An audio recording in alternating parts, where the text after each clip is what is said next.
is salvation by grace alone through faith alone. Okay? Salvation by grace alone through faith alone. So the title of the message is Saved by Grace Alone through Faith Alone. Understanding the relationship of grace, faith, and good works. Okay? A lot of people struggle sa ginatawag natin na good works. And its role sa salvation. In fact, even mga Christians, kapag tigil na you have to complete your salvation by adding your works. Okay. So tunan na natin karon. Of course, we believe that good works is important, but those things cannot add up sa ating salvation. Tunan na natin ang relationship. We're not against good works. Okay? We are for it, but it should be in the right context. All right? So atong na verse subong aga is Ephesians chapter 2 verses 8 to 10. It was the verse. And kabay pa, I can explain this as clear as I can because utod diri naka-base sa truth ang aton kaluwasan. Okay? Amon yung kaluwasan naton ang nakataya subong aga. So please listen carefully. Kaya hindi pwede nga mag-assume lang kita nga saved kita. We must understand sa atong ginatawag na kaluwasan na kung mamangkot ang tao sa inyo, are you saved? Now, how can you answer that question? Because most Christians I know, ang sabat nila, maybe. And one of the reasons why kadako sa mga Christians hindi kaya nila mag-share sa ilang faith, it's because they don't understand clearly sa ilang ginatawag na pagtuo, especially sa area sang kaluwasan. So please listen carefully and we will read God's word, Ephesians chapter 2 verses 8 to 10. Kaya kung ang inyong mga Bibles, tandain lang ninyo ha, and please follow as well I preach. For by grace you have been saved through faith. And that not of yourselves, by the way, I'm reading in King James Version. It is the gift of God, not of works, lest anyone should boast. Verse 10. For we are His workmanship, created in Christ Jesus for good works, which God prepared beforehand that we should walk in them. So very simple lang ang wali subok, and I divided it sa tatlo lang ka parts. Okay, mo ni siya. Una, grace. Ikaduwa, faith. Kaya ang ikatatlo, works. Okay, that is the order. Tandaan natin na, when it comes sa salvation natin, una, grace, faith, and then works. And that is also the order na makita natin sa memory verse na ating nilibasa. So first point is this, nga ang kaluwasan is by grace alone. Maghambal kita alone, it is pure. Purely grace. Wala na sang halo. Okay? Now, you must understand, ang hambal diri, for by grace you have been saved. Wala na hambal, for by faith you have been saved. Ang hambal dira, for by grace you have been saved. Period. Hindi ra natin na asta. Tipik-tipik ko nato ng pulong sa Ginoo. We are not saved by faith, but by grace. Klaro ba? Okay. Siniyo na tumayo. We are not saved by faith, but by grace. We are saved through faith, but not by faith. Kaya ba we are saved by grace through faith. Clear that? Now, don't you know that anyone can have faith? In fact, anyone has faith. If faith alone can save you, then everyone is saved. Correct in there? For example, may isa ka barangay na nag-appear ang itsura ni Jesus sa isa ka paklang sa sakin. Kapati ka mo sa news nila? Pag-appear sa itsura ni Jesus sa paklang sa sakin, ginsimba. Grabe ang ilang pagtuo. Nag-offer sila sa ilang halal. Ang pamangkot, luwas sila. May pagtuo, di ba la? Pero ang pamangkot, luwas sila. Of course, hindi. Kaya ang saging, makabusog, pero hindi makaluwas. Now, how about those people who have faith, pero ang ilang faith is in their religious leader? May mga tao man yan, they have faith, pero ang ilang faith, ara sa ilang goodness, ara sa ilang religiosity, hindi tutong sila magsimba. Halin aga, as nagabi ka, praise the Lord. Amen? Kaya niya na? Kumplito, bigyan ang pangapuyo, halin aga, sa gabi, pero dito nila sa tingyan. Mayroon naman yung kabilib, sila kung galingon, they have faith, faith in their religion. Now, question is this, can that faith save them? Can faith itself save you? Anyone can be sincere as they can, as religious as they can, as faithful as they can, but not saved if they get their faith wrong.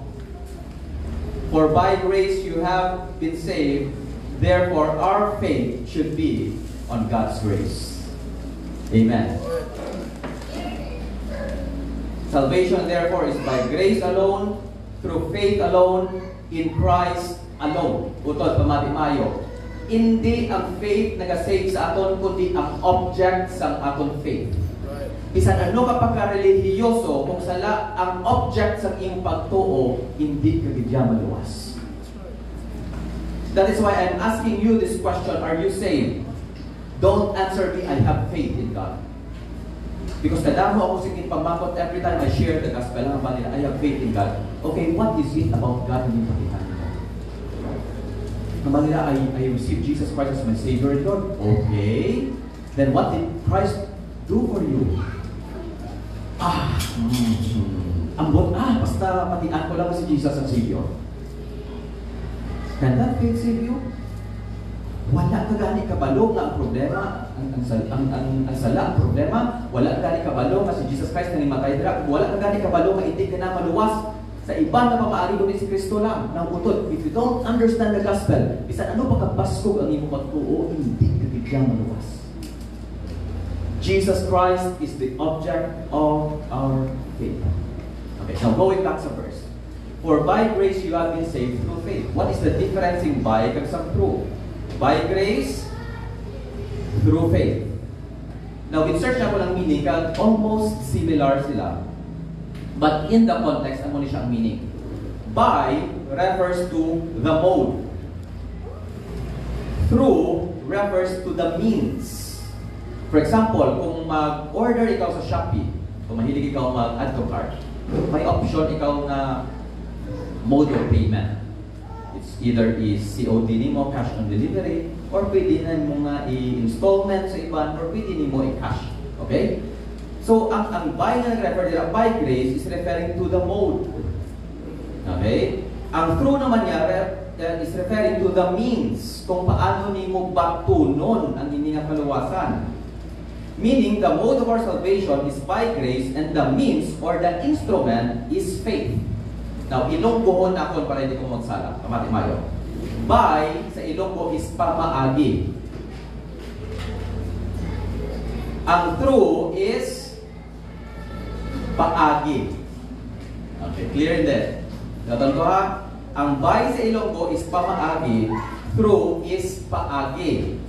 Ang by is the reason. Through is the response. Malon, grace is the reason why we are saved, and faith is our response. Now, pamangkot again, going back sa first question. Paano maluwas ang tao? Ano ang sa verse? Ano ang rason kani?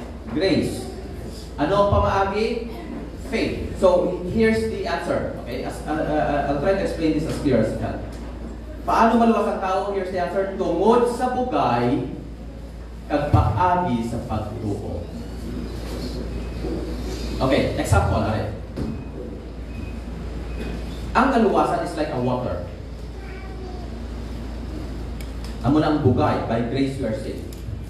And then by hose, kag ang hose is our faith. Okay, think sang water na naga-flow through that hose. The water is the important part, but it is communicated through the hose. The hose does not quench your thirst, the water does. But the hose brings water to the place you can benefit from it. Clear in there. Okay? So, ang grace, amo na siya natin kaluwasan, by grace you are saved. And then through faith, amo na siya hose na nagkaroon. Ang pamaagi para mabato natin ang kaluwasan. Amen? Now, what is grace? One of the most popular names, English name, is grace. In fact, damo diri sa church nga grace ang pangalan. Sa Greek, it is called charis. Charis in Greek. Okay. Meaning sa charis is this: undeserved, unearned favor freely given by God. Diba ito pa?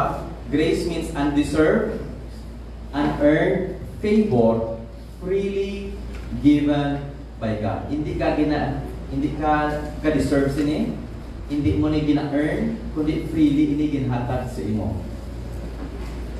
It means that grace can never be earned or can be deserved.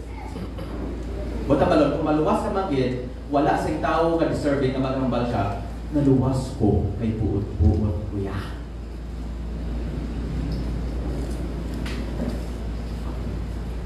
Wala sa tutuod na Kristohanon nga naka-intindi sa doktrina sa kaluwasan nga makahambal na luwas ko tungod kay religyoso ako.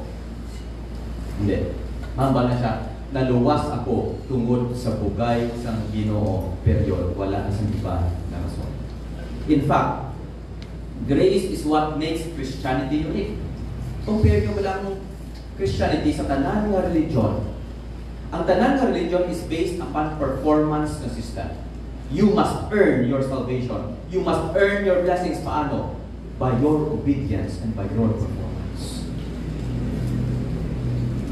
Muslim, Buddhism, tanan, Confucianism, tanan na nga mga system is based upon good works. In fact, Mormonism, ang mga Mormons kanika, kung good works ang basihan, pero hindi kita sa Mormons.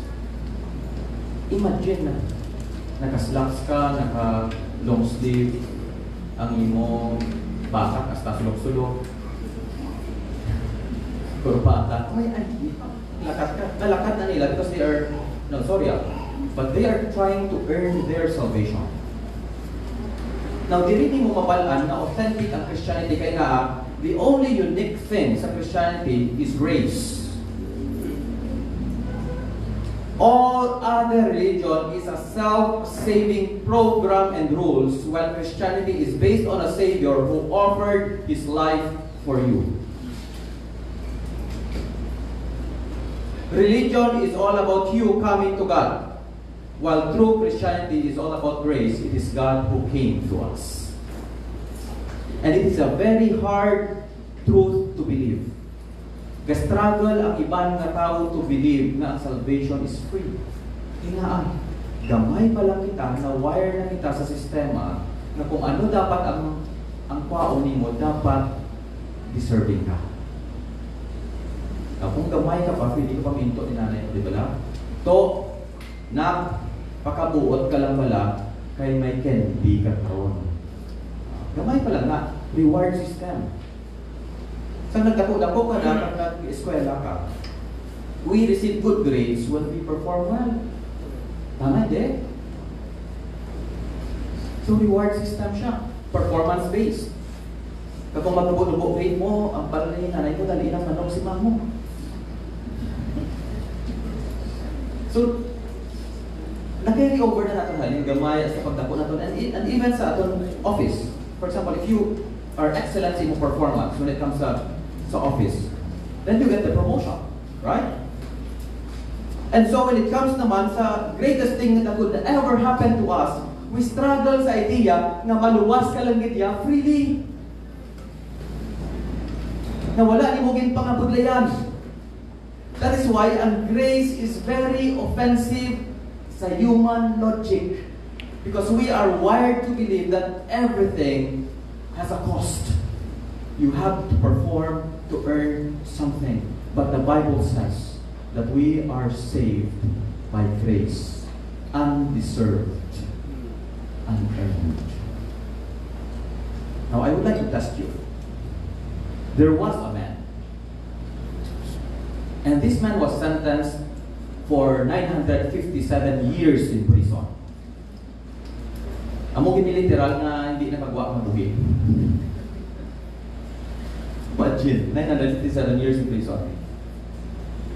Because of murder, rape, kag ang tanan niya nga victim, ginakihad niya, ginasulod sa ref, kag ginakaon ng body parts. 16 people all in all ang victim. But one day, a pastor shared the gospel to him. And there was an interview, by the way, na makikita ko. And he repented of his sins. And he got baptized. Ang pamangkot, is he saved? Come on. Ginaya, is he saved? Yes. Ginaya, is he saved? Ginrape niya, murder niya, pangutol niya, ginkaon niya. Saved siya? Now, wala ka na po sa position na mag-judge whether ang iyang faith is genuine or not. But putang ka genuine. Okay, putang ka genuine. Then, he is saved. But sometimes we struggle with that idea, really, Lord? Can you really save that person? Hindi man ang bagay luwason. Ang pamangkot, sino ang bagay luwason? By the way, do you know his name? Jeffrey Dahmer. And there is documentaries on Netflix. Now, I don't recommend you to watch it. Okay? Now, this is the ideas in grace. And it's very hard to wrestle with this idea, and some theologians call it the scandal of grace. How can God save a very worst criminal? There is even a debate. For example, ang thief on the cross, duwa sila. And kung mabutang ka sa cross, kung sititsyahan ka na ilansang ka sa cross, butang balon, you are a worst kind of criminal. Now, there was one who hated Christ and the other one who repented. And Jesus Christ said, today you will be with me in paradise. Ang question ko to, nakapabaptay siya, wala. Nakahimo siya sa good works, wala. Paano siya makapanghatag sa gift kung nakalansang ang iya kamot? Paano siya makapanglakaton kung nalansang ang iya kain? But Jesus Christ said, today you will be with me in paradise. This is what Paul described in 1 Timothy 1:15-16. Hambal din ni Paul. Here is a trustworthy saying that deserves full acceptance. Christ Jesus came into the world to save sinners. Hambal ni Paul, of whom I am the worst. Ano yung purpose niya hambal ni Paul? But verse 16, but for that very reason I was shown mercy, so that in me, the worst of sinners, Christ Jesus might display His immense patience as an example for those who would believe in Him and receive eternal life. Apostle Paul, the one who murdered Christians, even Christians, but later on became their brother. The same people who have been murdered ni Apostle Paul are the very ones na nag-welcome si Jesus. That is the scandal of grace. It's hard to believe because sometimes we have that sense of pride sa ating life na gahambal na I think there's a little bit in me na worthy ako maluwason ni Lord. Putod, we are all sinners. Amen? For all have sinned and fall short of the glory of God. There is no such thing as a lesser sinner or a greater sinner when it comes sa holiness ng Ginoo. We are all equal. If God can save a chief sinner like Paul, how much more ikaw na you consider yourself a lesser sinner compared to. That is the point ni Apostle Pablo. that even I am the chief sinner, Christ saved. We are saved by grace alone. Going back sa verse kanina, for by grace you have been saved through faith. Anong support? And that is not of yourself. Okay, ano ba? Ano support sa verse 9? Not of works. Okay, now what is my point? It is not of yourself, it is not of works. What ang balon? One of the meanings of grace is this. Grace is God's work. Clear in that? Because it is not of yourself, it is not of your works, therefore, grace is God's work. We are not saved by good works, we are saved by God's work. Clear in that? Romans 5:15 to 17. Sigo lang ako.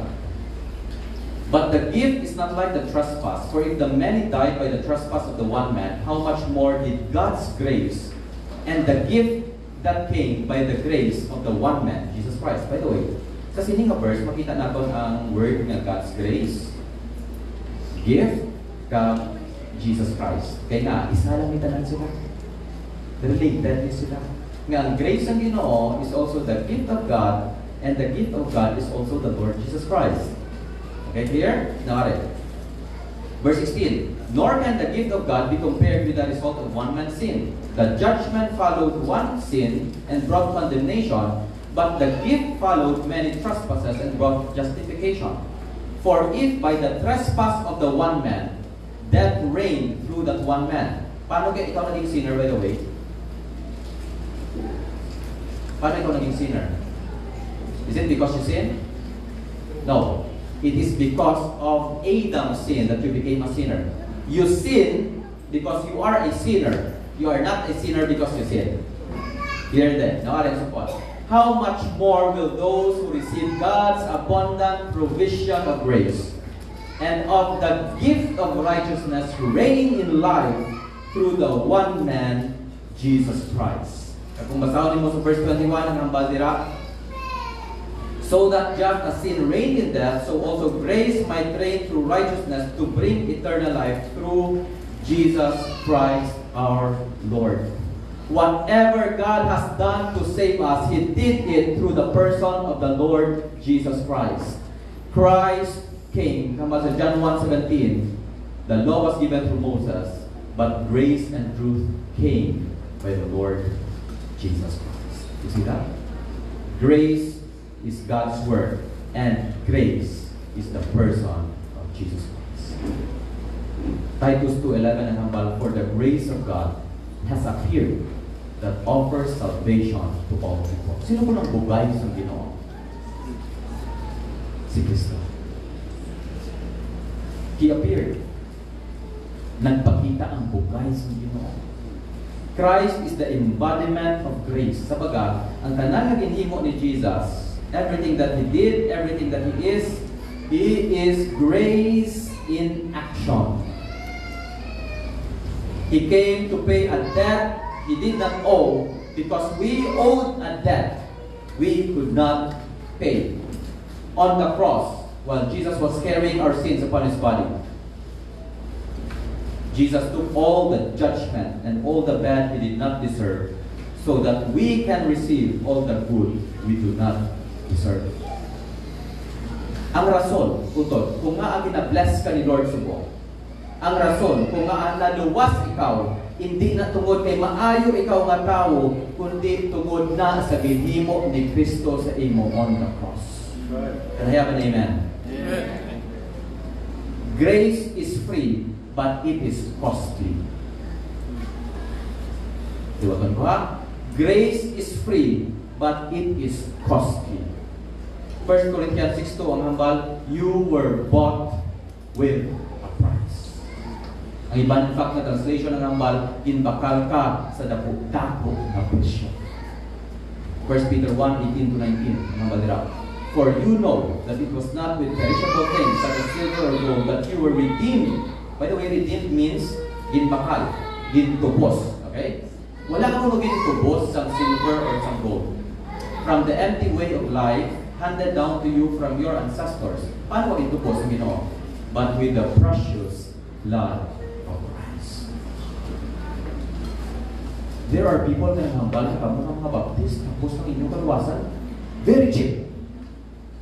Mapati lang ako, luwas ka mo. Is it true na cheap ang atong kaluwasan? Come on.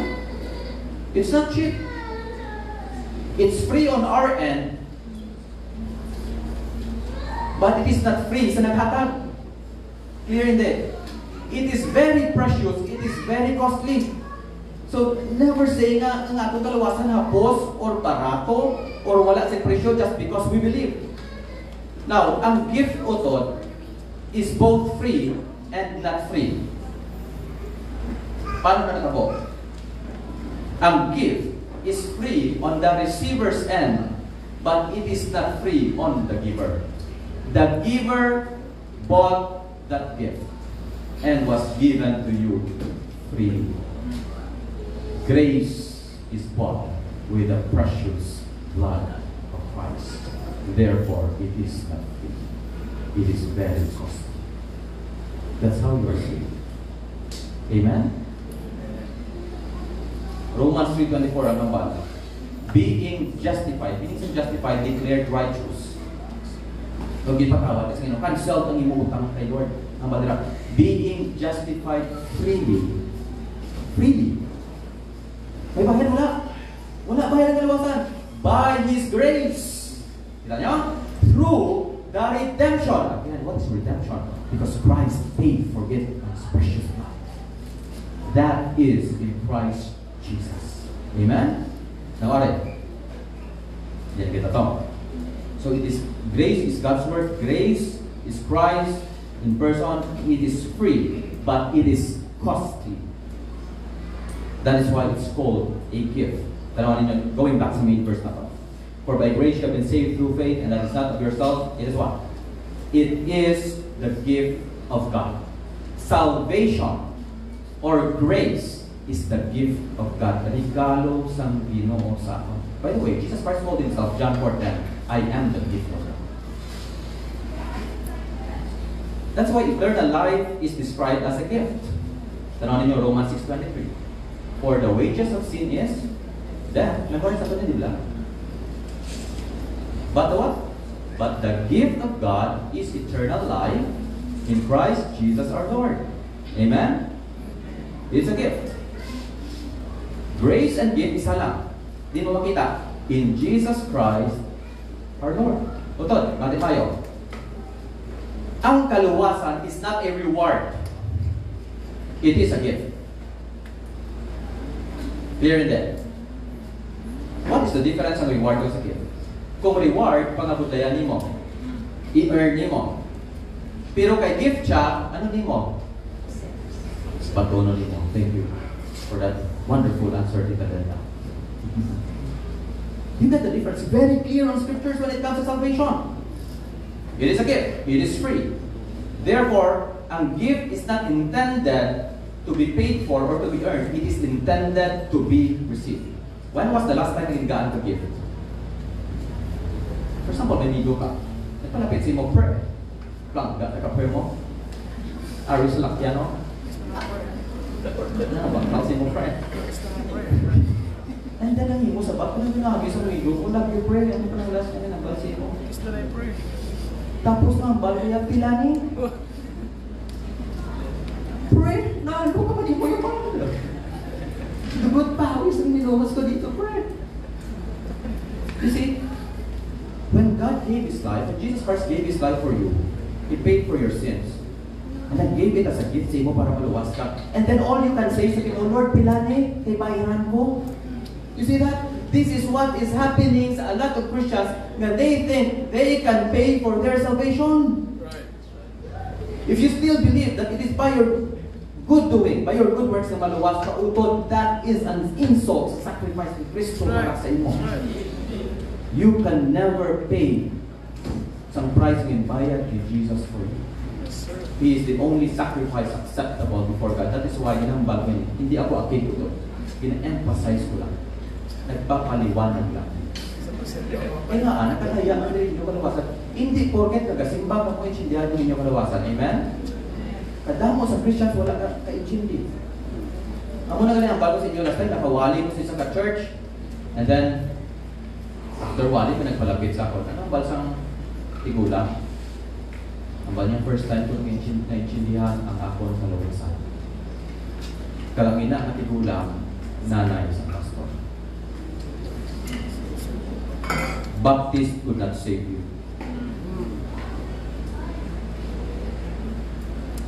Only Christ. No, we are not Baptist. We are Christians that happen to be a Baptist. Amen? Tuloy na yan? Amen? Wala yan. Wala sing reliyon nga makaluwas. That's why hindi reliyon ang ginawali ta si Kristo. Amen. Okay? Nawali naman, through faith alone. Kagina grace. Now, subong faith. Very specific sa Apostle Pablo and very wise itong klasitao. By grace, through faith. Again, through is the means kung paano ni mo batunon ang ginhatag sang Ginoo. Butang balon, faith is the empty hand that receives grace. Yes. Grace is God's supply. Faith is our hand that takes, that receives that supply. For example, sa John 3:16, hindi mo natin natin, kung hindi mo memorize, maduwag yung luwas sa ganyan. Joke lang. Okay. John 3:16, okay. By the way, sorry balikan ko lang. Ano ba din? And if it is by grace, then it cannot be based on works. Romans 11:6 na kita, sorry. Ano ba din? Then, and if by grace, then it cannot be based on works. If it were grace, would no longer be grace. Ano ba ito balon sa sininga verse, by the way? Kung ginatry ni mo earn ang imong kaluwasan, ma-forfeit ni mo. Kaya nga ang grace is intended to be received, not to be earned. There and then, now, going back to John 3:16, for God, quote na ito tanan, be ready, start. For God So loved the world that He gave His only begotten Son, that whoever believes in Him should not perish, but have everlasting life. For God so loved the world. Because God is love, He gave Christ. Christ is the gift, the one given. Jesus Christ is the grace of God. Okay, kita ninyo ang love. Love gives, grace is the supply, the expression of love. And then how do you receive this grace? How do you receive this gift? That whoever believes in Him. Faith is the hand that takes what God gave sa atin.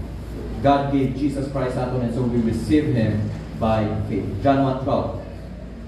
But as many as received Him, to them He gave the right to become children of God, to those who believe in His name. You see that? We receive by believing. And sa nagpati kita sa kay Jesus Christ as our Savior and Lord, pagbaton natin sa sinang gift, ang ina nga gift humana. For example, again, going back again sa akong illustration, kung may naghatag si mo sa salakyan, kung batunon mo man ina, wala ka na may idugang sa nakasalakyan, humana na. Amen? Ano ba tamalon? If you understand that grace is God's finished work, it is God's work through what Christ has accomplished on the cross, then saving faith is trusting someone else's work. When we receive Christ, we received a finished work. Therefore, faith is not our contribution, but an empty hand that received a finished work. Amen. Faith is our humble response. Now again, what is the definition of faith? Very simple. Alright. Faith is not trusting yourself, but trusting Christ. Faith is not trusting yourself, but trusting Christ. It is our humble response, knowing na kung sa aton lang, hindi kitaya maluwas kag wala gid bagay sa aton. Amen.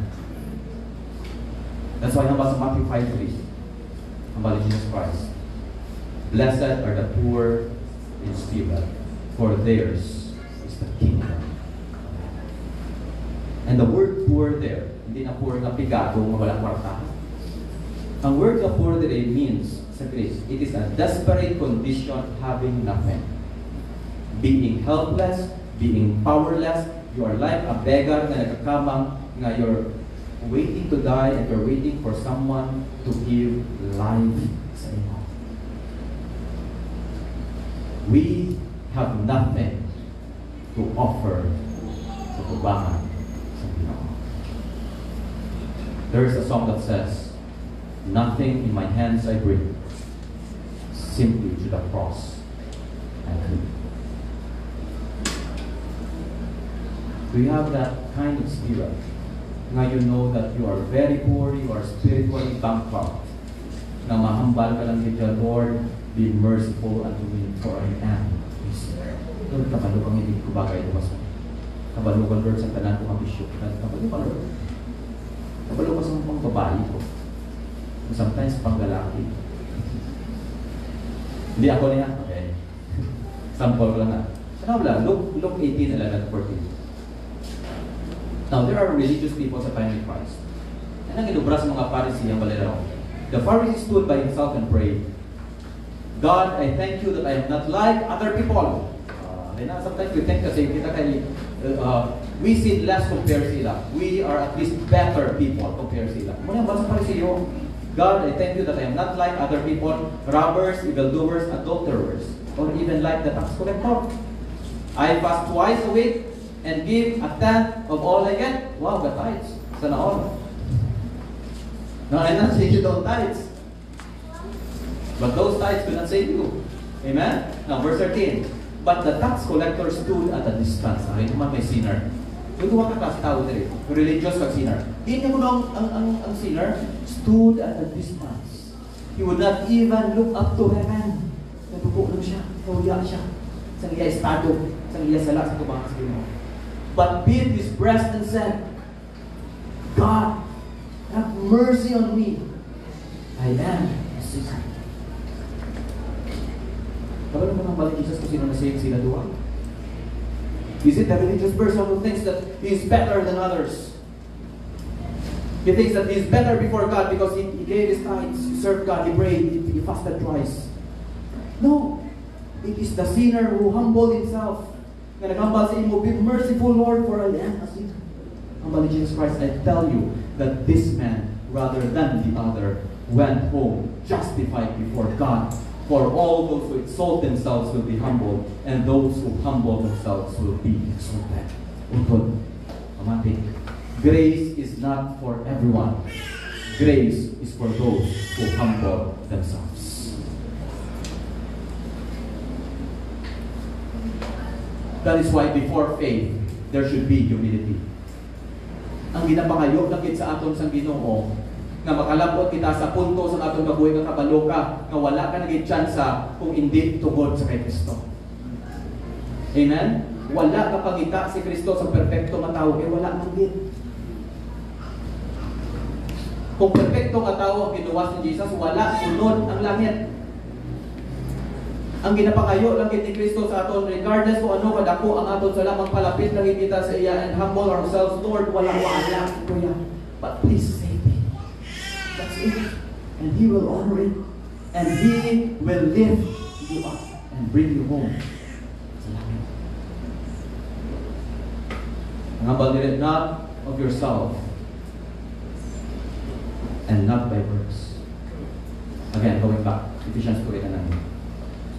For by grace you have been saved through faith. And that not of yourselves, it is the gift of God, not of works, lest any man should boast.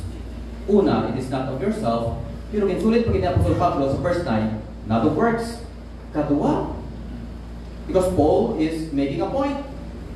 Kapariyo man na nagligad na nagbiyahe kami patapi, and then in-open pa akong bintana, namangkot kami sa direksyon. Ang hambal ko may, diri ang pakadto sa amon eh.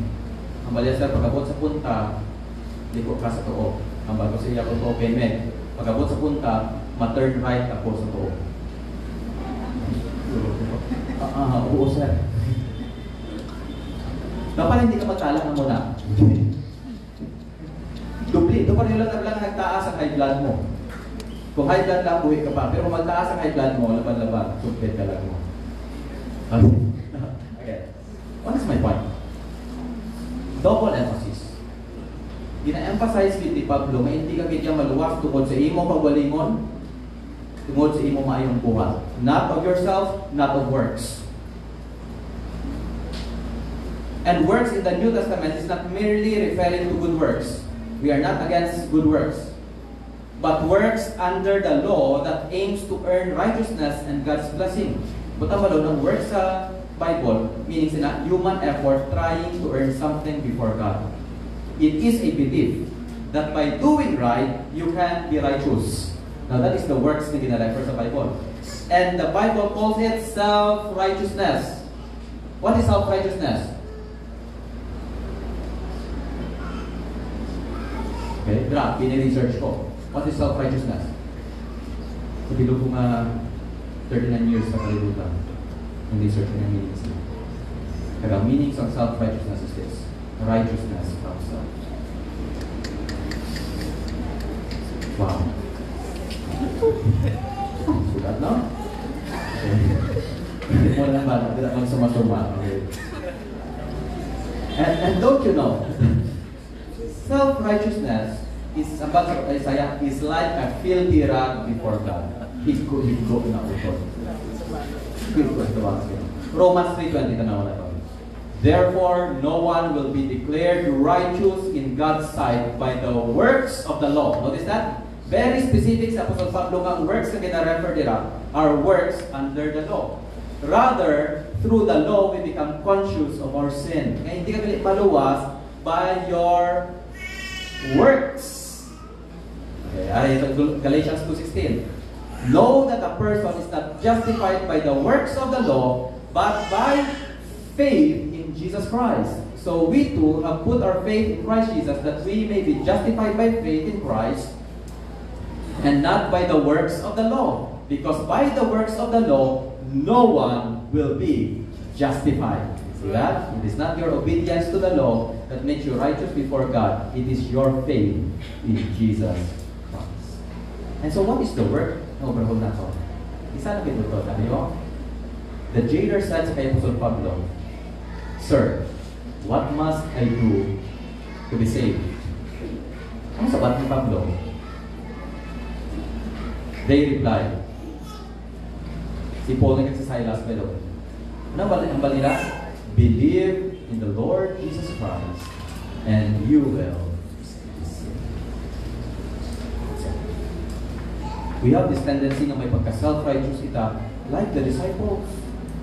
Ang basa mga disciples kay Jesus, so then they asked him, what must we do to do the works God requires? Plural. We think na damo kita o para maluwas kita. Sabat ni Jesus, verse 29. Jesus answered, the work, that's singular, the work of God is this, to believe in the one whom He has sent. Amen? Ano po ito malunod? That Jesus did all the work for us, we simply receive it. The work is not to trust our work, but to trust His work. Believe in the Lord Jesus Christ and you will be saved. Verse 10 ng bala. Not by works. What's the purpose? Lest no man should boast. Verse 9 to the way. Tanawan niyo. Nga ginamunis ang Ginoo. What's the purpose? Para wala kung isang may magpabugal. The purpose of God's saving grace is to keep us from boasting. No wonder why faith is and should be our humble response to God, not works. For without faith, it is impossible to please God. Again, God resists the proud but gives grace to the humble. And so kung maintindihan mo ito, nga ang tanan, bugay lang sa Ginoo, wala kang rason ng magpabugal sa iya atubangan. Amen? That's why a message of salvation, a message of grace, is offensive to religious people. Because it takes away any credit from them. It takes away any reason for them to boast. Imagine, if salvation is by works, pag-abot sa langit, mansig di ka lang. Grabe dito yata. Ito yung simbahan. Bitog ka building ako. That's why, hari ko di. Ay, doon ka to. Ang lupa ng tinugan sa building natin. Wah, kunto. Imagine. If we are saved by works, then we have something to boast before God. But we are saved by Christ, therefore there is only one boasting. Nagkakambal ni Apostle Pablo, may I never boast except in the cross of our Lord Jesus Christ. If there is one thing na dapat ipabugal natin, si Kristo lang, wala na si iba. Amen. Amen. 1 Corinthians 1:29 ang ambal, that no flesh should glory in His presence. Paano nahulog si Satan? Satan became proud. He said in his heart, I want to be like God. And you know what? Pride has no place in heaven. God hates pride. Imagine pag abot mo sa langit, una mo pala daw, nagtikal ka na niya, ay, nagbalik ka na yung simpyerno. Lagi dyan enjoy. That's why I'm that no flesh should glory in His presence. That is why we are saved by grace through faith. And so mag-abot sa langit mga balita, thank you Lord. I'm here. I made it. Because of you. My life has changed. Thank you for the love and the joy you bring. Mag-abot sa langit mga balita. Glory to the Lamb of God. For He alone is worthy. Imagine kung na-save ka by good works, mga balpagod mo sa langit. Worthy is the Lamb and me. Gilatan ka pa ni Lord. Now, here's the thing. Are we against good works? No. But we are not saved by good works. Totoo tayo. Last part nila ba? Ephesians 2:10. For we are His workmanship, created in Christ Jesus for good works, which God prepared beforehand that we should walk in them. Remember that grace is God's work. Agad-hamba din sa verse 10, because we are saved, we have now become God's workmanship. Nang Ginoo mismo ang nag-ubra kag nag-mold sa imo into the person that you are right now. You are God's masterpiece. Salvation is by God's work. Kag ang atong identity, you are His workmanship. It is still God's work. You are a product of God's grace. You are the best creation that God created. A former sinner, now righteous. Cursed before, but now blessed. Redeemed. You are forgiven. You are loved. And most of all, you are a child of God. Tangga ka ni Lord. And because you are His child, hindi na niya mag-ipabayaan the moment you are saved. 2 Peter 1:3, His divine power has given us what? Everything we need for a godly life. You see that? Because you are God's workmanship. You are His masterpiece. In God, kasang Ginoo, everything we need to live a godly life. Utod, hindi ka maghambal na Kristohanon ka kung wala ka change sa imo kabuhi. Because you are God's masterpiece. Philippians 1:6 ang ambal ni Paul, being confident of this, that He who began a good work in you will carry it on to the completion until the day of Jesus Christ. Who began a good work in us? God's. Because grace is God's work. Okay, we are not saved by good works, but God is doing a good work in you. Amen? There is no goodness in us, and the only good in us is the Lord Jesus Christ. Totoo, dengan diri.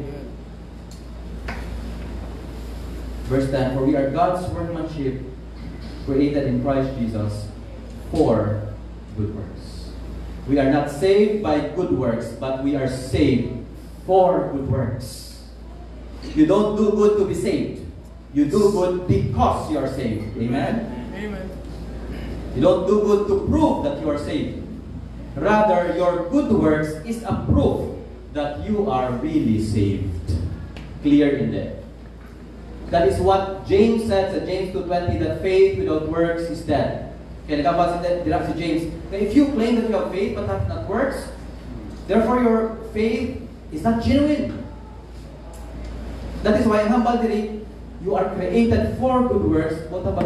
If your faith is really true, then there should be a change in your life. There should be a fruit. There should be a good work na nagagawa sa imo. Because again, God is working in you. Philippians 2:13, for it is God who works in you both to will and to do. Ang bugay ni Lord utod, wala na dira, hindi na present sa life ko pagbabayan ko lang niya magtinamad ka sa Christian life. Kung magpinagusto lang nila sa ating kabuhay. Ano ba niya sa Pablo? But by the grace of God, I am what I am. And His grace to me was not without effect. Amen. Ano ba na epekto sa bugay ni Lord? Naluwas kita sa bugay, di ba lang? Pero ano pag epekto sa bugay? Natuloy na naluwas ka, malipon? No, I worked harder than all of them. Yet not I, but the grace of God that was with me. Kita niyo? Even Christian service is a product of God's grace. Totoo. Ang tao na napunan sa bugay sa Ginoo, nagasalig sa bugay sa Ginoo, grabe magserbisyo sa Ginoo. Amen. Bugay ang Espiritu. Grace from start to finish. John 1:16, if I'm not mistaken, for from His fullness we all receive grace upon grace. Amen. That is why, ang balipod, the just shall live by faith. Again, faith is the hand that takes God's grace. If we live by faith, fully dependent sa kahog ni Kristo, then we will produce the works that He is working in us. Hambal sa Bible, for the fruit of the Spirit is love, joy, peace, suffering, patience, gentleness, even faithfulness is the fruit of the Spirit. I hear a lot of sermons na nagpapangakit po na, diin ang inyong faithfulness! Dapat faithful ka mo! Grabe na kawali. How I wish na mo ko na mawali. Galing kayo sakit sa buwak. Hindi ko ba masustain. Nano ka mga kasi mga Christian! Be faithful! Pero ang paliw to. Ang amas sa Galatians chapter 5, that faithfulness is even the fruit of the Spirit. Hindi atong fruit. It is not something that we produce. We simply bear it. Ang gitsugo ni Jesus sa atin is to abide in Him, and then when we abide in Him, we bear much fruit. We don't produce the fruit. It is the fruit of the Spirit. So we don't focus on good works, we focus on our abiding sa kay Kristo. Amen. Amen. Even ang pag-change natin, how are we changed as a person? You don't focus on your behavior. You focus on Christ. Sa Bible, just by looking unto Jesus, we are changed from glory to glory by the Spirit of God. We are His workmanship created for good works because God prepared it for us. Ang kaluwasan is a package kagdala na dira ang good works. Tanawan ninyo. Dili kita ma-end. 2 Timothy 1:9. He has saved us and called us to a holy life. Package. Pag-save sa atong may purpose. We are called to a holy life. 1 Peter 2:24, ang habal. He Himself bore our sins in His body on the cross so that we might die to sins. Notice the word so that. Butang balon ang atong kaluwasan may purpose niya na i-change ka ni Lord so that we might die to sin and live for righteousness. Titus 2:11. For the grace of God has appeared that offers salvation to all people. It teaches us to say no to ungodliness and worldly passion, and to live self-controlled, upright, and godly lives in this present age. Kita niyo? Ang grace ko nung nagluwas sa aton is the same grace that teaches us, that empowers us to do good works. That's it. Because good works, utod, is God's work in and through our lives. Amen. And so we simply allow Him to work in us. Surrender your life to Him. Lord, I am saved by grace. And I surrender my life to You. Hindi ko ni kaya, Lord, patuhon ang ako sa ugali mo.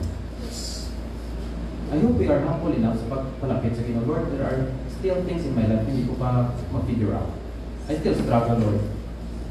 But I pray that as I know You more, as I behold Your beauty and Your majesty, I am changed from glory to glory. Si Kristo lang ang gabag ko Sakto. So siya man ang nag-produce of good works in us. Amen?